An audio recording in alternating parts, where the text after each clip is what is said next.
Hello and welcome back friends. So previous lecture में हमने कुछ क्वेश्चंस करे और हमने पढ़ा parallel axis theorem and perpendicular axis theorem. तो चलो अब आगे बढ़ते हैं। And before going to that let me introduce myself. I am Mohit Singh Chaudhary and I completed my masters in physics from IIT Guwahati. So चलो आगे बढ़ते हैं।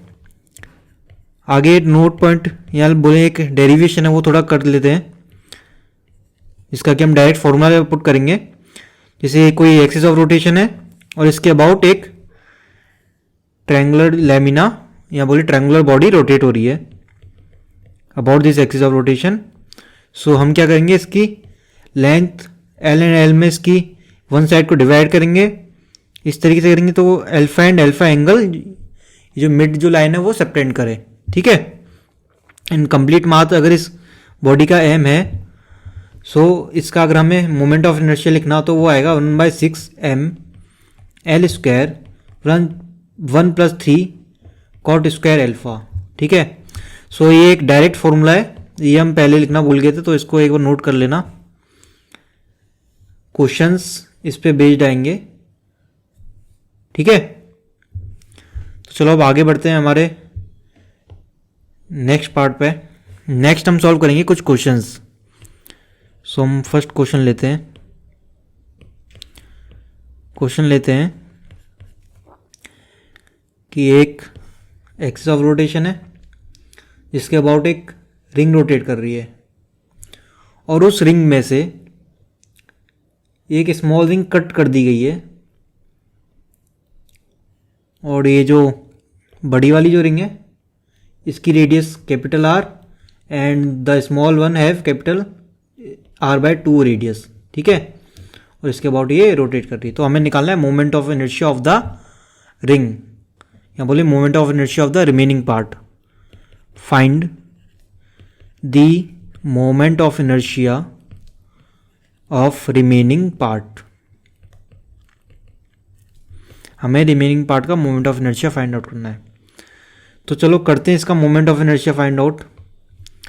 सो इसको कैसे फाइंड आउट करेंगे, पहले लिखेंगे हम I, जो कि होगा कंप्लीट अबाउट दिस एक्सिस। सो ये कंप्लीट जो रिंग है इसका मोमेंट ऑफ इनर्शिया, ठीक है। सो ये आएगा I equals to mr² divide by 2। Complete disc के लिए mr²/2 आएगा। सो I को हम क्या लिख सकते हैं, I को लिख सकते हैं I cut plus I remaining, दोनों का सम जितना होगा वो होगा I टोटल। सो इसको हम लिखेंगे mr² divide by 2 is equals to, अब जो स्मॉल पार्ट जो कट किया है उसका मोमेंट ऑफ इनर्शिया कितना आएगा, इसका मोमेंट ऑफ इनर्शिया आएगा m, इसका मोमेंट ऑफ इनर्शिया आएगा स्मॉल m, इसका अगर मास स्मॉल m है, and R/2 R² divide by 2 plus I of remaining, ठीक है।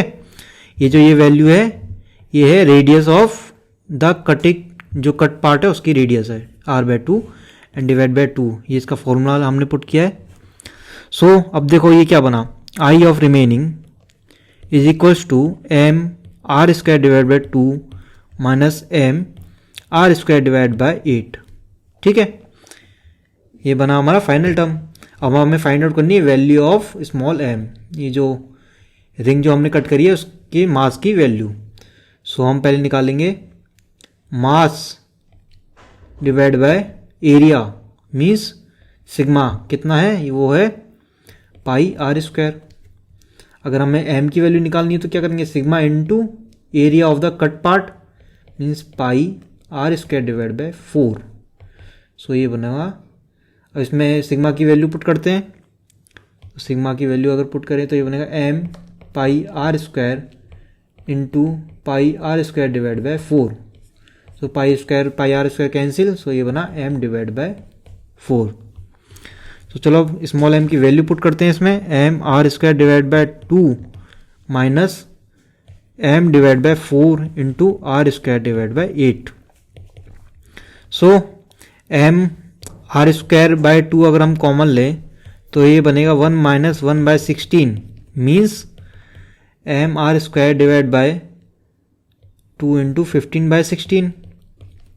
सो ये बनेगा 15 into M R square divide by 32। ये आया हमारा moment of inertia of the remaining part.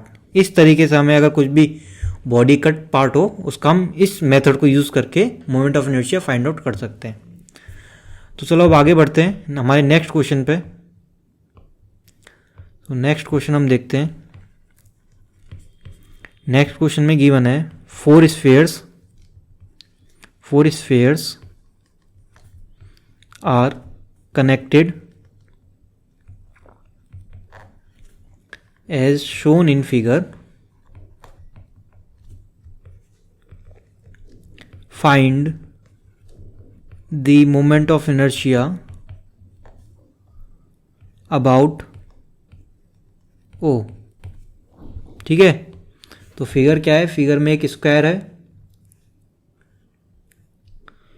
जिसकी की लेंथ ऑफ साइड, जिसकी साइड की लेंथ ए गिवन है,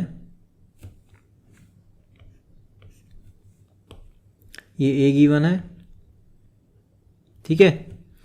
और फोर स्फीयर्स हैं जो कि इसके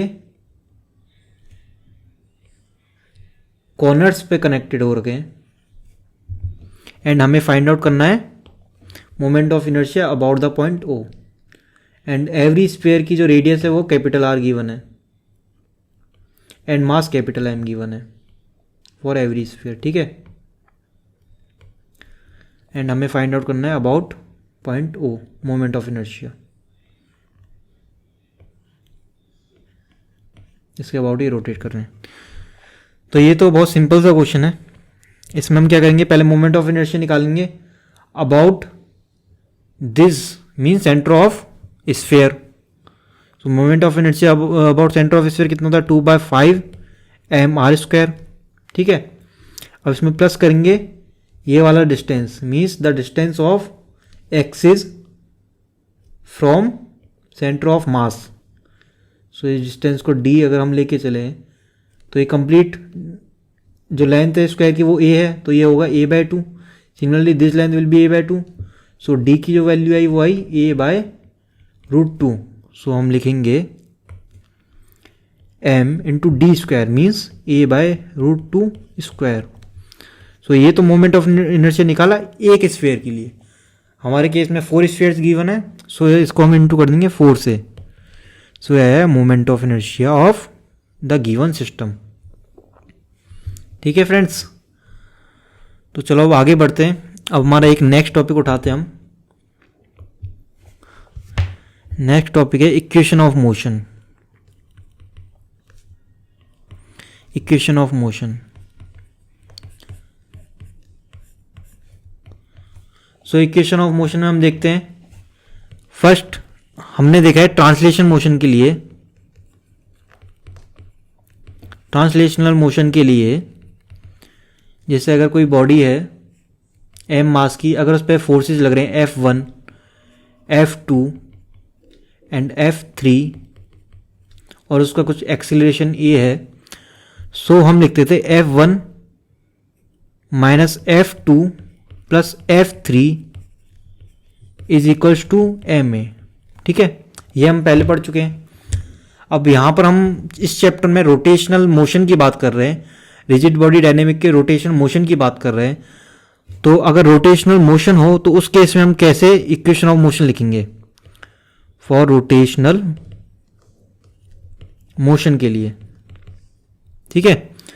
सो कंसीडर करो ये कोई भी एक सर्कुलर बॉडी है, ये स्फीयर भी हो सकता है, रिंग भी हो सकती है, डिस्क भी हो सकती है। अभी के लिए हम कंसीडर कर रहे हैं एक सर्कुलर बॉडी है। तो इसमें अगर τ1 इस डायरेक्शन में है, τ2 अगर अपोजिट डायरेक्शन में है and τ3 again in this direction. And ये जो बॉडी है ये रोटेट कर रही है किसी अल्फा एंगुलर एक्सीलरेशन से। सो इसके केस में हम कैसे लिखेंगे, इसके केस में हम कैसे फाइंड आउट करेंगे इक्वेशन ऑफ मोशन?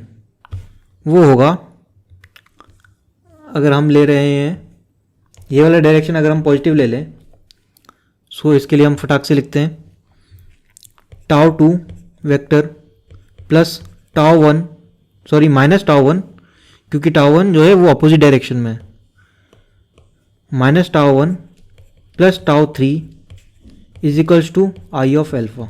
ठीक है, सो मीन्स फोर्स की जगह हम टाउ लिखेंगे एंड एम की जगह हम आई लिखेंगे, ए की जगह एल्फा लिखेंगे। और जो थर्ड जो पॉइंट है वो है a is equal to alpha r, ये जो रिलेशन है ट्रांसलेशन एंड रोटेशनल एक्सीलरेशन के बीच में।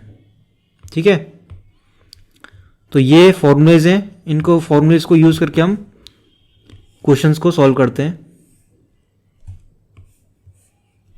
ये first, second and third formulas. ठीक है, तो चलो अब आगे बढ़ते हैं। हम एक और थ्योरी का थोड़ा पार्ट करते हैं जो है एंगुलर मोमेंटम के लिए, एंगुलर मोमेंटम। ठीक है, अब जैसे सपोज करो कि एक ऑब्जर्वेशन पॉइंट है O और एक बॉडी है वो कुछ रोटेट हो रही है इस पॉइंट के अबाउट, और यहाँ पर एक पॉइंट है लेट से A, तो इसका जो डिस्टेंस है A से वो है R वेक्टर। ठीक है, और हमें फाइंड आउट करना है angular momentum. So angular momentum के लिए इस वाले के अबाउट कुछ P होगा यहाँ पे, जो कि उसका इसके टेंजेंट पे होगा। अगर ये ऐसे सर्कुलर मूव कर रही है तो इसके टेंजेंट पे कुछ मोमेंटम होगा, तो इसको हम रिजॉल्व करेंगे अलोंग दिस R वेक्टर, जो कि होगा P cos थीटा, अगर ये एंगल हम थीटा लेके चलते हैं, एंड परपेंडिकुलर होगा P sin थीटा। ठीक है, सो अब देखो ये जो P cos थीटा, ये जो मोमेंटम का जो कंपोनेंट है, ये इस वाले पॉइंट को कोई मोमेंटम नहीं देगा क्योंकि ये स्ट्रेच करेगा इसको, but this component will contribute in angular momentum, ये इसको इस तरफ रोटेशन के लिए मोमेंटम देगा। तो ये वाला कंपोनेंट हुआ हमारा एंगुलर मोमेंटम के लिए। सो जब हम फॉर्मूला लिखेंगे L vector is equal to r vector cross p vector. ठीक है, सो इसलिए r p sine theta means only, अगर इसका वेक्टर अगर हम हटा दें, r p sine theta means only this part will contribute for angular momentum. So ये बना L is equal to r p sine theta. ठीक है फ्रेंड्स, सिमिलरली अगर हम टॉर्क निकालें, अगर हम टॉर्क लिखना चाहें, सो हम लिखेंगे torque is equals to R cross F.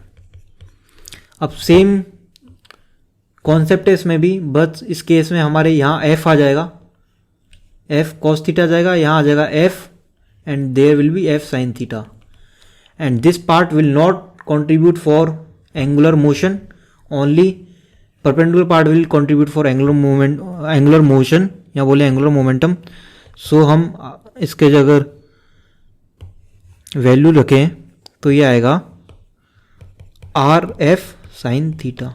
ठीक है, अब ये सेम चीज़ अगर हम क्रॉस प्रोडक्ट को उठाएं तो भी साइन थीटा आएगा, और ये था फिजिकल कॉन्सेप्ट कि कैसे ये ओनली साइन थीटा आएगा मैग्नीट्यूड्स की टर्म में।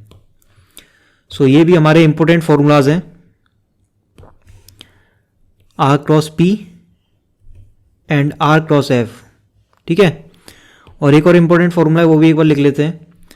अगर टॉ यहाँ बोलें टॉर्क अगर गिवन हो तो ये होता है D L by D T. So ये फॉर्मूला भी इंपॉर्टेंट है हमारा। तो चलो बढ़ते हैं आगे और देखते हैं इन फॉर्मूलेज का यूज़ कैसे हम क्वेश्चंस में इनको यूज़ करते हैं। तो चलो फर्स्ट क्वेश्चन देखते हैं। फर्स्ट क्वेश्चन हम देखते हैं। क्वेश्चन में गिवन है find torque about O due to gravity and tangent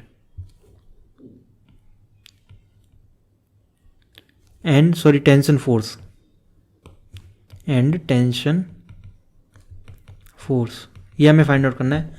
question में गिवन है कि एक पेंडुलम है जो कि कोई एंगल थीटा सबटेंड कर रहा है अबाउट द पॉइंट O, जिसका मास है m, ठीक है, और इसकी लेंथ गिवन है l। तो हमें फाइंड आउट करना है torque about O due to gravity and tension force. तो चलो फाइंड आउट करते हैं।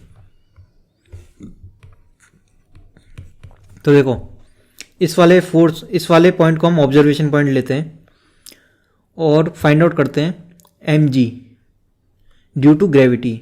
सो torque equals to due to gravity equal to r cross f, ठीक है।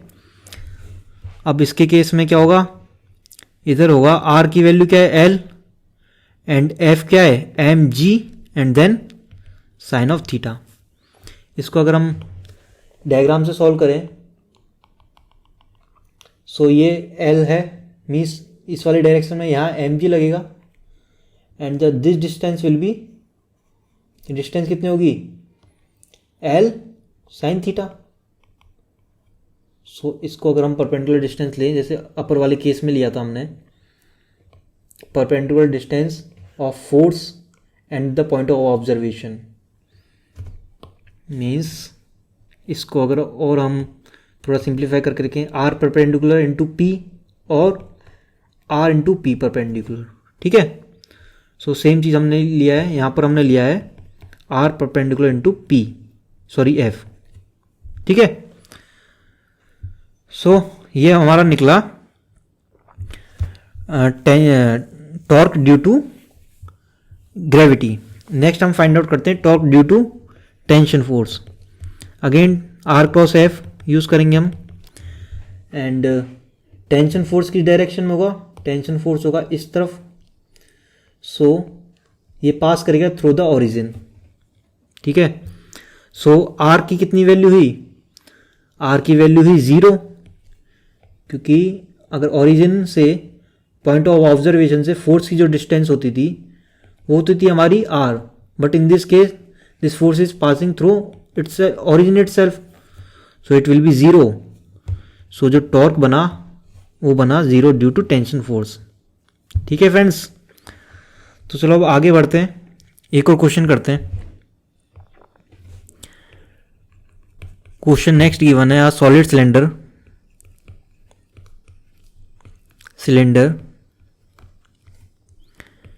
Is on rest and after some time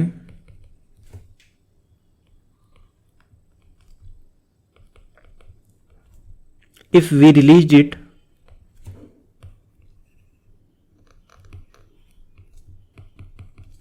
find acceleration। So given क्या है, ये एक रूफ है और यहाँ से एक सॉलिड सिलेंडर है जिसकी रेडियस स्मॉल r है एंड मास स्मॉल m है, ठीक है। तो इसको पहले तो होल्ड किया हुआ है और कुछ टाइम बाद में यह बोले कि हमने अगर इसको रिलीज़ करें सो इसका जो एक्सेलरेशन होगा वो हमें फाइंड आउट करना है। सो चलो पहले इसकी फोर्स लिखते हैं। पहले हम लिखते हैं ट्रांसलेशनल मोशन के लिए, मीन्स नीचे आएगा mg, इधर आएगा tension and acceleration will be in downward direction. So ये बनेगा t minus M G is equals to M A. ये रही हमारी ट्रांसलेशनल इक्वेशन। अब नेक्स्ट फाइंड आउट करेंगे हम रोटेशनल मोशन के लिए इक्वेशन। सो रोटेशनल मोशन के लिए ये इसके सेंटर के अबाउट रोटेट करेगा किसी एंगुलर एक्सेलरेशन अल्फा से। So tau is equals to I alpha, इसका हम यूज़ करेंगे। तो देखो अब टाउ किस किस के कारण होगा, मीन्स कि जो टॉर्क होगा वो किस किस के कारण होगा। इसके कारण नहीं होगा क्योंकि अगेन आर क्रॉस एफ अगर हम लें, आर क्रॉस अगर एम जी लें, इस केस में आर की वैल्यू 0 है। सो एम जी के कारण no torque due due to sorry no torque due to M G के कारण कोई टॉर्क नहीं होगा। सो हम लिखेंगे आई की वैल्यू क्या रहेगी, आई रहेगा हमारा for the case of solid cylinder M R square small R square divide by 2 into alpha, और यह टॉर्क की जगह हम लिखेंगे आर क्रॉस एफ जो कि रहेगा ओनली टेंशन फोर्स के कारण, सो आर इंटू टी। ये रही हमारी सेकेंड इक्वेशन। थर्ड इक्वेशन हम लिखेंगे A is equal to alpha into R, इसके बारे में अभी हम पहले बात कर चुके हैं। सो चलो अब इन तीनों इक्वेशन को सॉल्व करते हैं। सो हम पुट करते हैं एल्फा की value in equation second. So R T is equals to M R square divide by 2 into A divide by R, ठीक है। So this will cancel and T is equals to M divide by 2 into A. अब T की value हम put करते हैं equation number first में। So T is equals to M G minus M A and T is M A divide by 2 plus M A is equals to M G हो गया, M से M cancel. So ये बना हमारा 3/2 A is equals to G and then A is equals to 2g divide by 3। तो ये आ गया हमारी वैल्यू ऑफ एक्सीलरेशन जो कि हमें क्वेश्चन में पूछा गया था। ठीक है फ्रेंड्स, तो इस टाइप के क्वेश्चन हमारे सामने आएंगे तो हमें क्या करना है, फर्स्ट तो हमें फाइंड आउट करना है equation of translation, then equation of rotation and then there relation between translation and acceleration, translation and rotation. तो इन तीनों को हमें value means equation find out करनी है एंड देन उनको सॉल्व करके हमें हमारा आंसर मिल जाएगा। तो चलो अब आगे बढ़ते हैं, एक और क्वेश्चन सॉल्व करते हैं ताकि थोड़ी और क्लियरिटी हो जाए। क्वेश्चन में गिवन है कि एक रॉड है जो कि एक साइड से हिंज्ड है और उसको अगर हम रिलीज करें, लेट से इधर टेंशन टी है and points are A and B, ठीक है, और इसका मास स्मॉल एम गिवन है। सो हमें निकालना है टेंशन इन स्ट्रिंग, ये हमसे क्वेश्चन में पूछा गया है जब हम इसको रिलीज करेंगे। सो चलो फ्रेंड्स सॉल्व करते हैं इसको सेम प्रोसीजर यूज करके। सो पहले तो हम लिखते हैं इसकी ट्रांसलेशन मोशन के लिए इक्वेशंस। सो डाउनवर्ड डायरेक्शन में M G and there will be some acceleration if we release it, let say A, ठीक है। सो जो ट्रांसलेशन के लिए इक्वेशन मिलेगी वो बनेगी M G minus T is equals to M A, ये रही हमारी first equation, and A is equals to alpha R जो कि हम अभी तक यूज करते हुए आए, A is equal to alpha R. इसको सेकंड इक्वेशन लेते हैं एंड देन थर्ड इक्वेशन आएगी रोटेशन के लिए। रोटेशन होगा इसके सेंटर के about at some angular acceleration alpha. So tau is equal to R cross F, R cross F. So इसकी जो वैल्यू आएगी वो आएगी एम जी के कारण तो अब कोई टॉर्क नहीं आएगा क्योंकि ये इसके सेंटर से पास आउट हो रहा है, तो टॉर्क आएगा ओनली, सॉरी, अगर हम ए पॉइंट को अगर ऑब्जर्वेशन पॉइंट लें तो टेंशन से कोई भी टॉर्क नहीं आएगा क्योंकि ये पास आउट हो रहा है ए से। ओनली जो एक्स वो आएगा टॉर्क आएगा वो आएगा एम जी के कारण। सो हमने कंसीडर करते हैं ए पे observation point, observation from A, ठीक है। सो उस केस में M G into L by 2, क्योंकि ये जो डिस्टेंस है ये है L/2 अगर कंप्लीट रोड की लेंथ L है तो। सो इसको लिख सकते हैं हम I alpha is equals to M G L/2 and what is the value of alpha for the case of rod, ये है M L square divide by 3 into alpha is equal to M G L/2। So M से M cancel, L से L cancel. So ये हमारा जो alpha आया वो आया 3g डिवाइड बाई 2l, ठीक है फ्रेंड्स। सो अब हम क्या करेंगे, एल्फा की वैल्यू रखेंगे ए के लिए। सो 3g divide by 2l into, अब देखो इधर एल्फा इंटू आर आना है, सेकेंड इक्वेशन में हम वैल्यू पुट कर रहे हैं। सो एल्फा की वैल्यू तो हमने यहाँ पुट करी, एंड आर की वैल्यू क्या आएगी, आर की वैल्यू आएगी दिस डिस्टेंस, ठीक है, क्योंकि इसके अबाउट ये रोटेट हो रहा है और यहाँ पर हमने सेंटर ऑफ मास कंसीडर किया है। सो L/2, सो ये बना हमारा 3g डिवाइड बाय 4, ठीक है।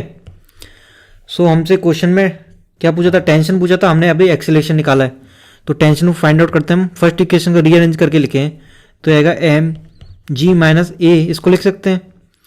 सो m इंटू जी की वैल्यू क्या है, सॉरी g तो एज इट इज रहेगा, a की वैल्यू क्या है 3g divide by 4, and then इसको सॉल्व करते हैं तो ये आएगा mg डिवाइड बाय 4। तो ये बना हमारा टेंशन फोर्स की वैल्यू, ठीक है फ्रेंड्स। सो इस तरीके से हम क्वेश्चन सॉल्व करेंगे। कोई भी एग्जाम का अगर क्वेश्चन गिवन हो, सो पहले तो हमें ट्रांसलेशनल इक्वेशन लिखनी होगी, एंड देन रोटेशनल इक्वेशन और उसके बीच का रिलेशन, एंड देन उन तीनों इक्वेशन को हमें सॉल्व करके आंसर फाइंड आउट कर लेना जो भी हमें क्वेश्चन से पूछा गया हो। ओके फ्रेंड्स, अगर आपको कोई भी डाउट हो तो आप हमारे टेलीग्राम चैनल पर पूछ सकते हैं। टेलीग्राम चैनल का लिंक डिस्क्रिप्शन बॉक्स में गिवन है। तो मिलते हैं हमारे नेक्स्ट वीडियो में, and bye bye and take care.